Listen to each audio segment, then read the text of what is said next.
Welcome to Profound Mindfulness. So I'm going to talk to you today about how to recognize and release emotional triggers. Now, this is a workshop that you can do at home to first recognize what your emotional triggers are that are currently playing out right now and how to release them. So let's get started. So our workshop intention today is to recognize, first of all, what situation is going on. Second of all, what is the underlying emotion that is causing this trigger to play out repetitively? And three, we want to be able to release these triggers, right? So the best way to do that is actually through the emotional freedom technique. Now I'm going to be showing you all of this today, and you will, by the end of it, know how to know when your triggers are around and how to release them. So here we go.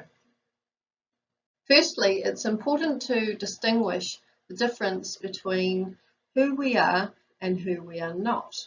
Let me explain. First of all, let's start by writing down 3 good qualities about yourself that you know other people appreciate about you. Just take a moment and just write down those 3 qualities.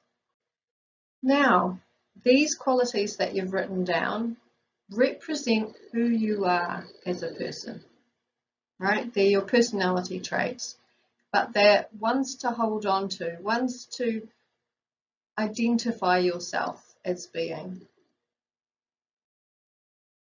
So who you are, aspects of your personality that others appreciate about you, the ones you've written down, as well as your outgoing or calming nature, your culture, your ethnicity, your passions and talents, your hopes and desires, your wit, charm, and sense of humour.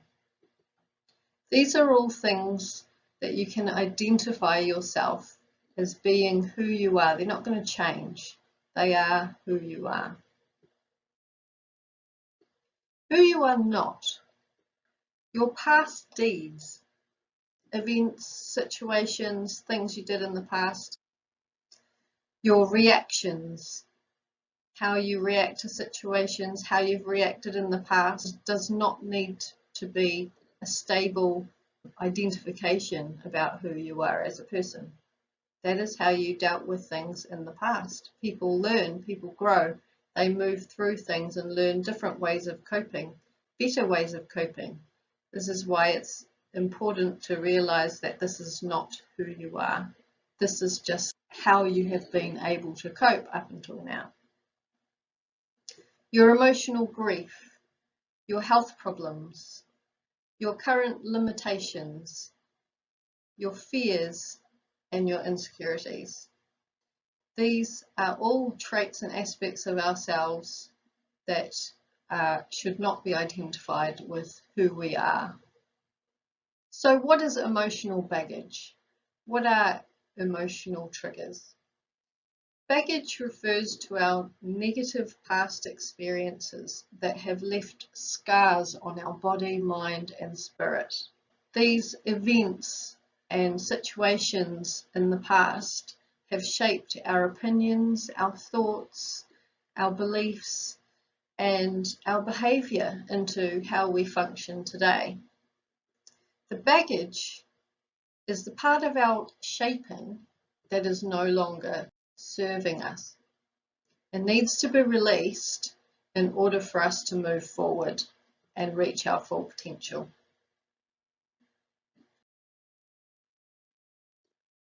These forms of baggage include things like our emotional issues, our negative thoughts, our physical pain, and our negative reactions to our past experiences. For example, if you've experienced a loss of any description, a breakup, traumatic experience, a harsh opinion of the opposite sex, because let's face it, if we've got a harsh opinion of the opposite sex, we've had a bad experience, yeah, which has formed the reasoning behind why we have an opinion of the opposite sex.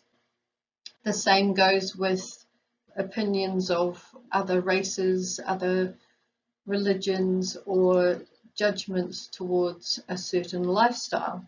Also, physical pain or injury that has created a negative outlook on your life. A negative spiritual experience that has done the same thing, created a negative perspective. All of these things create what we call triggers.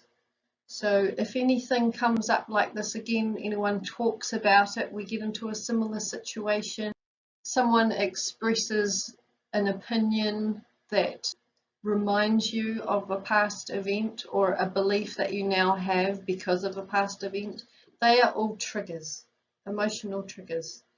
And we need to deal with these emotional triggers so that we don't get triggered, because let's face it, that's not how we want to react all the time.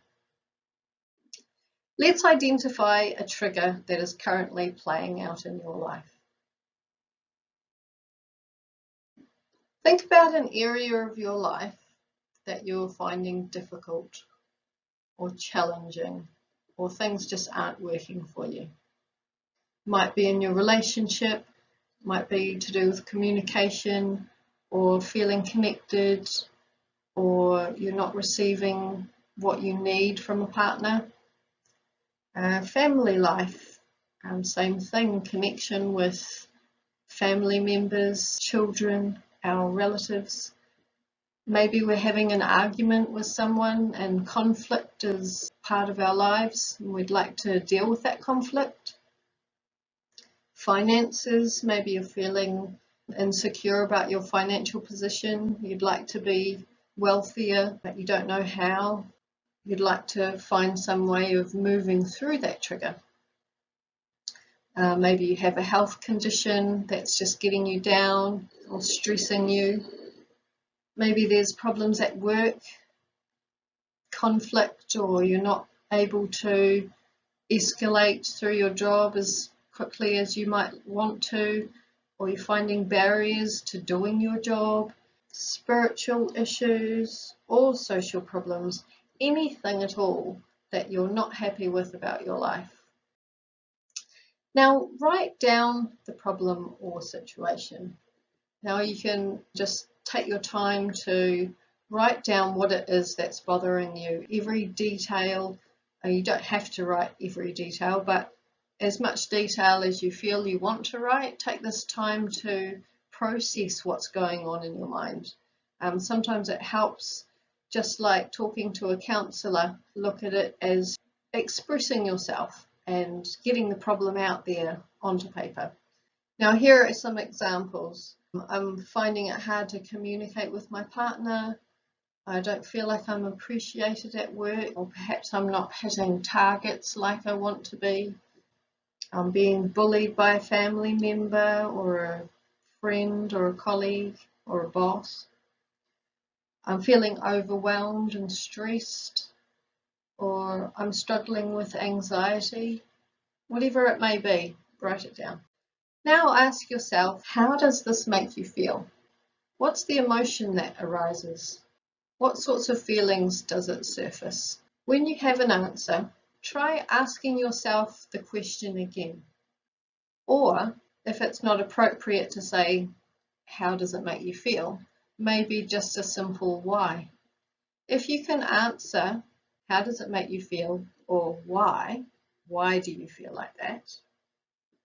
Then keep asking yourself those questions until you can no longer continue that process, right? So you can no longer answer why or how does that make you feel. That is the solid answer. That is the end of the line. That is your core issue, okay? Now I'll give you an example of how to do this. So in this example, I am being bullied. So how does it make you feel? Well, it makes me feel angry. Why does it make you feel angry? Because they're trying to make me think I am the one that's in the wrong. How does that make you feel? Angry. Why? because it's not fair to be blamed for something that isn't my fault. How does that make you feel? Confused and insecure. Why? Because I'm not in control of the situation. And how does that make you feel? Anxious and powerless. Do you see the process that we went through there? We've got to a point where we're left with just one feeling or a couple of feelings or emotions, right? And this is your core issue, okay? We've discovered at the very core of this situation or problem is a feeling of anxiety and powerlessness. Often these feelings that come up that are at the core of these issues are brought with us from our childhood days. Events that happened in our childhood that left us feeling this way.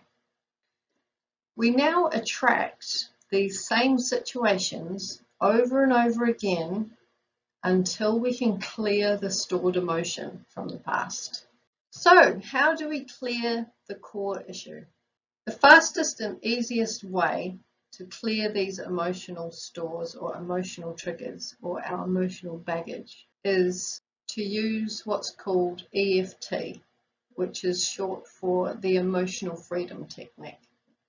Now, the Emotional Freedom Technique is being used all over the world by psychologists, psychotherapists and counsellors, as well as EFT practitioners, to help people reduce symptoms that are causing them psychological distress. Thoughts, feelings, emotions, physical pain, and memories. We can clear the majority of these symptoms with EFT if done correctly. So I'd like to introduce you to this concept and this technique.